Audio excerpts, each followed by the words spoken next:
Bonjour à tous, aujourd'hui on se retrouve pour une nouvelle vidéo consacrée à Hunter x Hunter et dans cette vidéo on va aborder ensemble le sujet des 5 théories les plus incroyables, les plus folles de Hunter x Hunter. Comme vous le savez, Hunter x Hunter est un animé et plus au-delà un manga, une histoire qui est remplie de mystères et de théories fascinantes, et c'est vrai que c'est intéressant d'explorer, de voir ensemble à quel point cette histoire, ce manga, cet animé peut parfois stimuler la créativité des fans à un point qui peut parfois dépasser largement l'entendement. Le sujet de cette vidéo ici n'est pas de dire si cette théorie est vraie ou pas vraie, mais c'est plus de découvrir ensemble finalement ces théories qui peuvent parfois être complètement loufoques, marrantes, et qui peuvent aussi parfois avoir entre guillemets une part de crédibilité. Donc sans plus tarder, voyons ensemble 5 théories les plus folles de Hunter x Hunter. Alors, première théorie, une des théories les plus folles avec une part vraiment toute légère de crédibilité, c'est donc la théorie comme quoi, soi-disant, les membres du clan Kuruta, donc le clan de Kurapika,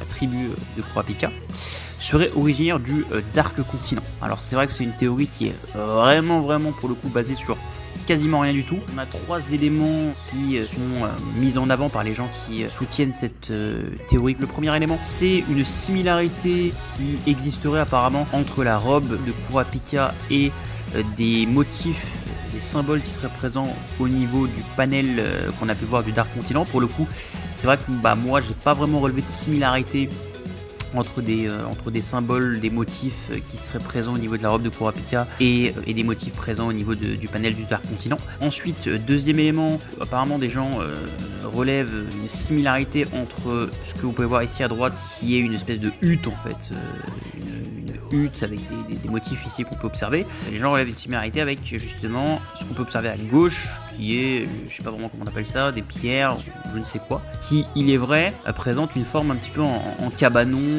en hutte en fait, en espèce de petite maison, de petite cabane.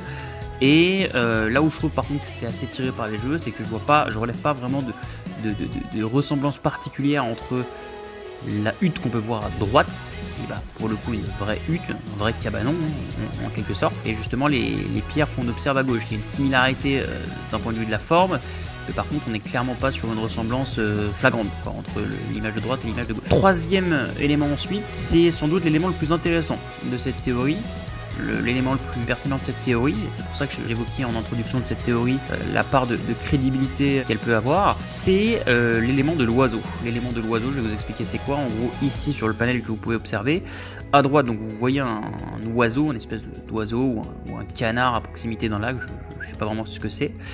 Et en gros, cet oiseau-là, qu'on observe donc sur le panel original du Dark Continent, est très similaire avec l'oiseau qu'utilise en fait le clan Kuruta, qu'utilisait le clan Kuruta justement pour pouvoir se mouvoir, être transporté. C'est l'oiseau que vous pouvez observer ici à gauche sur l'image. Et donc c'est vrai que ça, pour le coup, je trouve que c'est l'élément entre guillemets qui donne une toute petite part de crédibilité à cette théorie, parce qu'effectivement à gauche on voit bien que l'oiseau ressemble très fortement, il y a une similarité vraiment pour le coup assez importante entre l'oiseau ici présent à gauche et l'oiseau présent ici à droite. Donc ça pourrait, pourquoi pas, laisser penser qu'effectivement il y aurait une origine ou un lien quelconque entre le clan Kuruta et le Dark Continent. Mais encore une fois, évidemment, c'est une théorie qui, comme je l'ai dit, ne repose sur quasiment rien. Et donc pour moi, c'est une théorie qui est absolument, pour le coup, trop peu crédible. On passe à la deuxième théorie. Alors, deuxième théorie complètement folle et incroyable, c'est la théorie comme quoi lorsque Kurapika était enfant, donc dans les souvenirs justement de Kurapika, en gros, Sheila a donné à Kurapika et Peiro un livre. Alors, pour ceux qui ne savent pas qui est Sheila et Peiro, je vous invite à regarder le livre ou le préquel qui narre en fait l'histoire de Kurapika, l'enfance de Kurapika. J'ai prévu de toute façon d'en faire une vidéo pour expliquer un peu l'histoire de Kurapika. Et en gros, dans ce livre, on peut voir qu'à un moment donné, Sheila a donné à Kurapika et Peiro un livre où le personnage principal s'appelle The Hunter. The Hunter, ça fait, c'est vrai, assez penser à un autre personnage que là, je pense que vous devez connaître, en tout cas pour ceux qui ont lu le manga. Ça a fait penser aux personnes qui ont lu justement ce préquel qui raconte l'histoire de Kurapika. Ça leur a fait penser au personnage de Don Fricks. On sait que Dunfrix avait deux journaux de voyageurs à l'époque. Il avait le journal de voyageurs Est et le journal de voyageurs Ouest. On sait que l'Est il est en possession du V6. Par contre, on ne connaît toujours pas la localisation du journal de voyageurs Ouest. Et donc c'est vrai qu'il y a eu des gens qui ont émis cette théorie comme quoi finalement le livre que Kurapika lisait quand il était petit, c'était le livre de Dunfrix.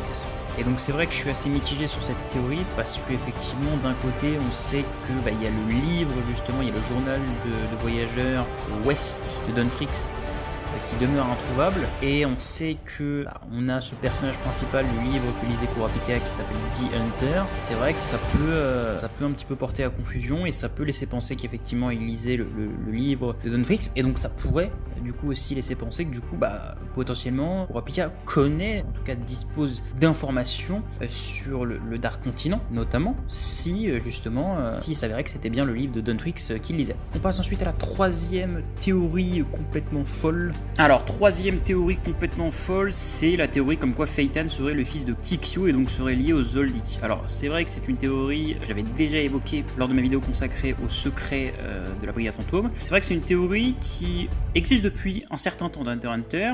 C'est une théorie qui a vu le jour justement par rapport aux informations justement qui ont pu être connues, notamment sur le village dont est originaire Phaeton, sur évidemment aussi, cette théorie se base aussi évidemment sur la similarité qui peut exister au niveau du type de naine de Phaeton avec certains autres personnages qui appartiennent à la famille Zoldyck. Mais c'est vrai qu'on n'a pas non plus d'arguments vraiment solides ou vraiment concrets qui nous permettraient d'affirmer que Phaeton serait de manière évidente lié à la famille Zoldyck. On attend évidemment plus de détails sur cette potentielle théorie et sur sa potentielle crédibilité au fur et à mesure que les chapitres de Hunter x Hunter sortiront.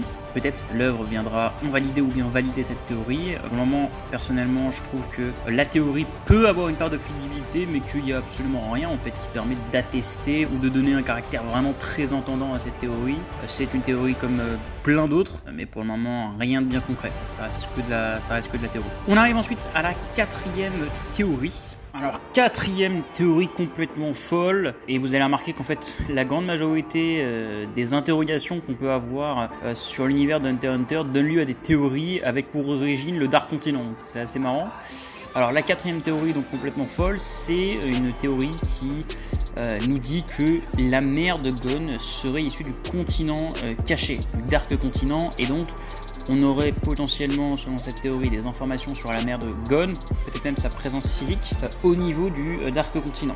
C'est une théorie qui se base sur absolument rien de concret, mais évidemment, vous l'aurez compris au fur et à mesure de cette vidéo, tout ce qui est sujet à mystère et à interrogation, forcément, ça donne lieu à des spéculations qui parfois relèvent purement du fantasme et de la subjectivité la plus totale, et absolument pas du moindre caractère concret. Mais en tout cas, pour avoir réfléchi un peu à cette théorie, c'est vrai que c'est une théorie qui est très peu probable pour le coup, parce qu'il n'y a aucun argument concret qui viendrait attester que déjà la mère de Gon est en vie, et deuxièmement, qu'elle se trouve sur le continent caché. Il y a certaines personnes qui pensent que cette théorie pourrait avoir une part de crédibilité, notamment du fait que Jing a déjà été sur le continent caché et que on sait qu'il dispose d'informations sur le continent caché, donc potentiellement pour une raison X ou Y, il aurait volontairement omis l'existence de la mère de Gon à Gon. Mais le truc, c'est que je ne vois absolument pas pourquoi il aurait fait ça, en fait, pourquoi il aurait menti en cachant l'existence de la mère de Gon à Gon. Ça n'a aucun sens. Donc c'est pour ça que la théorie est basée sur absolument aucun argument concret et elle relève purement du fantasme, de la pure spéculation. Et pour terminer, on arrive sur la dernière théorie. Alors la dernière théorie, accrochez-vous bien parce que là c'est une théorie qui est absolument complètement peu crédible, mais qui est complètement folle. C'est la théorie comme quoi justement le père de Gon pourrait être un antagoniste en réalité. Alors c'est une théorie qui se base pour le coup sur pratiquement rien, mais en même temps quelque chose qui pourrait s'entendre, mais en même temps ça c'est trop peu aussi, hein. Encore une fois, pour y voir quelque chose de clair, ça se base sur le fait qu'effectivement certaines personnes pensent que la manière dont Jing a été présenté par Togashi tout au long de l'histoire laisse à penser que finalement c'est un personnage qui place ses intérêts et sa personne au-dessus de tout, au-dessus même de la question de la sécurité de sa famille, de son enfant, etc. Et la théorie se base sur ça pour dire que potentiellement Jing pourrait être un antagoniste dans le futur pour peut-être l'arc du continent caché ou peut-être pour l'arc d'après.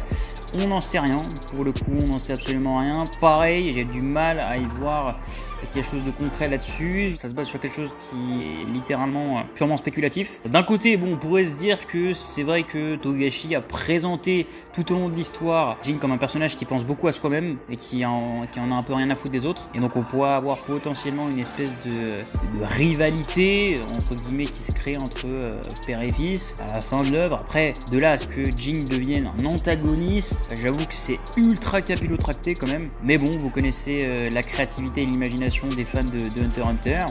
Et c'est vrai qu'en voyant cette théorie complètement folle, je me suis dit, en même temps la théorie est dingue, mais en même temps, bah, il y a peu de crédibilité en fait. On arrive doucement mais sûrement à la fin de cette vidéo. N'hésitez pas à me faire savoir par commentaire si vous trouvez qu'il y a une crédibilité ou pas dans les théories que j'ai évoquées. Bon, évidemment, la plupart des théories que j'ai évoquées sont des théories qui sont complètement loufoques, qui sont absolument pas crédibles. Le but, hein, comme je l'avais dit en introduction de cette vidéo, c'est pas de dire wow, cette théorie est vraie ou cette théorie n'est pas vraie, mais c'est surtout voilà, d'essayer de comprendre un peu jusqu'où peut aller l'imagination des fans de Hunter x Hunter. Donc voilà, n'hésitez pas à liker, à partager cette vidéo et à la commenter. Et nous, on se retrouve bientôt pour une prochaine vidéo.